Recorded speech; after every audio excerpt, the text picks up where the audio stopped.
বিমানবন্দরে স্থানীয় সরকার উপদেষ্টার গুলির ম্যাগাজিন নিয়ে যাওয়া নিছক ভুল বলে জানিয়েছেন স্বরাষ্ট্র উপদেষ্টা অবসরপ্রাপ্ত লেফটেন্যান্ট জেনারেল জাহাঙ্গীর আলম চৌধুরী। তবে তৃতীয় দফার স্ক্রিনিংয়ে ধরা পড়ায় ভিআইপি হলেও শিথিলতা না দেখাতে নির্দেশ দেওয়া হয়েছে বলে তিনি জানান।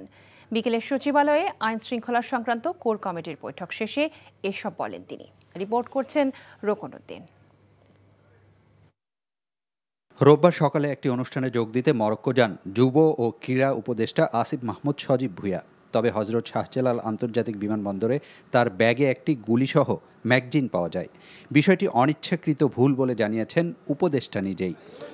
সোমবার সচিবালয়ে আইন শৃঙ্খলা সংক্রান্ত কোর কমিটির বৈঠক শেষে এ বিষয়ে স্বরাষ্ট্র উপদেষ্টার কাছে জানতে চান সাংবাদিকরা। জবাবে বলেন, বিষয়টি ভুলে হয়েছে, তবে তৃতীয় দফার স্ক্রিনিংয়ে ধরা পড়ায় ভিআইপিদের ক্ষেত্রেও শিথিলতা না দেখাতে সংশ্লিষ্ট কর্তৃপক্ষকে নির্দেশ দেওয়া হয়েছে। এটা কিন্তু AK-47 না, এটা তারই একটা লাইসেন্সকৃত হাতিয়ার, পিস্তলের একটা ম্যাগাজিন দিয়ে থাকে, একটা খালি ম্যাগাজিনটা ওইটা ভুলে ওনার রয়ে গেছিল। ওইটা এটা একটা মানে জাস্ট একটা ভুল। যে হোক, অনেক সময় আছেন যেমন ধরেন হয়তো আমার ভাই আপনাকে নেতা উনি যে সময় ঢোকে অন্যান্য সময় থেকে উনি একটু প্রিভিলেজ পায়। এই প্রিভিলেজটা যেন কারো ক্ষেত্রে না হয়, সবার ক্ষেত্রে যেন আইনটা একইভাবে প্রয়োগ করে, এই জন্য বলা হয়েছে।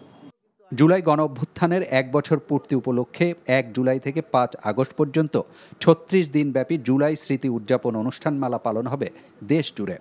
অনুষ্ঠান আয়োজনে কোনো নিরাপত্তা ঝুঁকি নেই বলে জানান স্বরাষ্ট্র উপদেষ্টা। কাল থেকে শুরু হচ্ছে একটা আমাদের বড় ইভেন্ট, 1 জুলাই থেকে 5 আগস্ট পর্যন্ত পুরা বাংলাদেশে হবে। অনুষ্ঠানগুলি পুরা বাংলাদেশে হবে, কোনো ধরনের থ্রেট আলাদা দিলে এখন পর্যন্ত নাই। এদিকে কুমিল্লা ও পটুয়াখালীতে নারীর প্রতি বর্বর নির্যাতনের ঘটনায় আইন শৃঙ্খলা বাহিনীর কোনো নমনীয়তা ছিল না, বরং যথাযথ ব্যবস্থা নেওয়া হচ্ছে বলেও জানান স্বরাষ্ট্র উপদেষ্টা। এটা কিন্তু আইন শৃঙ্খলা বাহিনী কিন্তু তারা প্রপার অ্যাকশন নিচ্ছে। Roknuddin, NTV news, Dhaka. Bundle থাকলে প্রতি সেনমানিতে টাকা বাঁচবে। বিকাশ সেনমানি বান্ডেল কিনে জিতুন প্রতি লেনদেনে।